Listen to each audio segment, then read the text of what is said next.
Now to Donald Trump's new billionaire bestie. Since the election, Elon Musk has spent almost every day with the president-elect. He's been on the phone with world leaders, weighed in on critical cabinet choices at Mar-a-Lago, even joined Trump's trip here to Washington yesterday.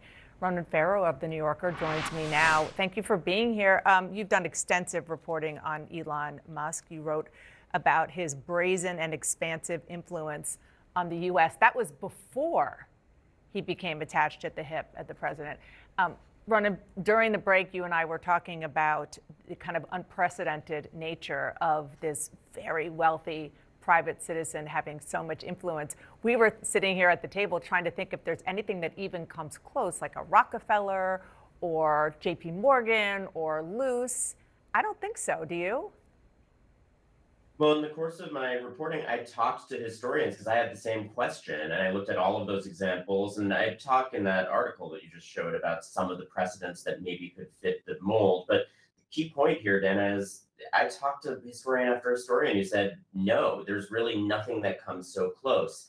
Because when we look at Elon Musk's government contracts, and they have continued to proliferate over the past 10 years, we're talking about nearly 100 contracts, 17 agencies that he works with, on the order of 15 billion plus in the value of these contracts. The officials who run those relationships are often cowed by Musk.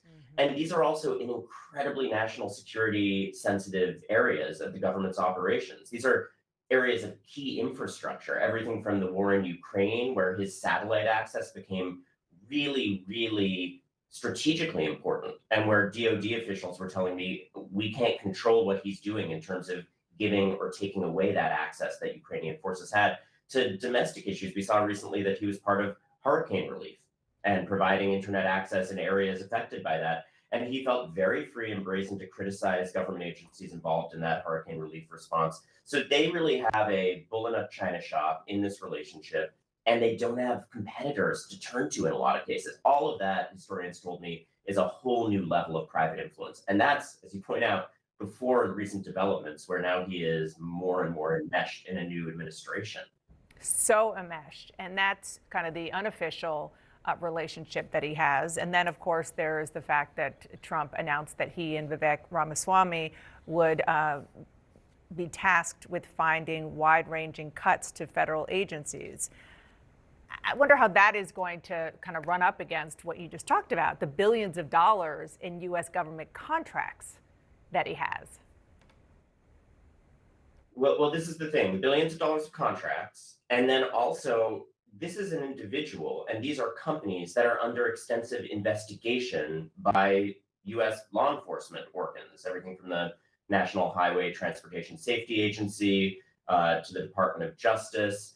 There's a major investigation that's been ongoing into whether Musk was fraudulent, his companies were fraudulent in their representations of their self-driving technology, and there were deaths that resulted from that technology in some cases. This is not to demonize in a simplistic way. These are new technologies. There's always complicated regulatory issues around those. But these are particularly important technologies with life or death stakes, and the representations his companies make are really sensitive. And he's now positioning himself to have potential oversight of the agencies that are investigating him. So that's also a brand new phenomenon. That would be an unprecedented level of conflict of interest. And I think for all of us in the press who care about creating accountability in these relationships for the American people, we're going to have our work cut out for us. Well, talk about that, because I know accountability and what he calls freedom of the press, which when you actually look at what has happened to a place like a platform like X, formerly Twitter, and the way that he clearly has sort of messed with the algorithms there. How does what he claims that he wants comport with what we have seen that has happened based on his influence? Well, it's completely opposite to the ideologies he's supposedly espoused all the way along when he talked about restoring a balance of free speech on this platform. Over and over again, we see analyses that are credible. This is not just anecdotal, showing that there's a real rise in not just all speech and radical speech on all sides, but a particular brand of right-wing extremism and misinformation on this site. And the warning signs were all there. This story that you mentioned that I worked on when I profiled Musk also got into his apparent personal turn towards right-wing radicalism.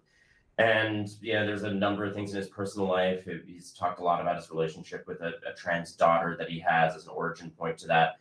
But it all lines up in this very convenient way where a figure who had a lot of power, who was facing scrutiny from what he now decries as a liberal element in the government and in the public square, has been able to take control of really all of that. He found a way to inject himself into controlling the discourse that is quite unprecedented, to return to that word. I think it's really merited here.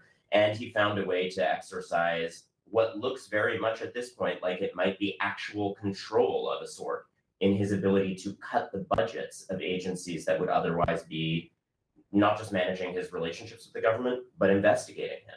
Yeah, I mean, we're talking about checks and balances and total control by the Republican Party here in Washington. And that doesn't even begin to touch some of the things that you're talking about, so important with regard to how much power he clearly has.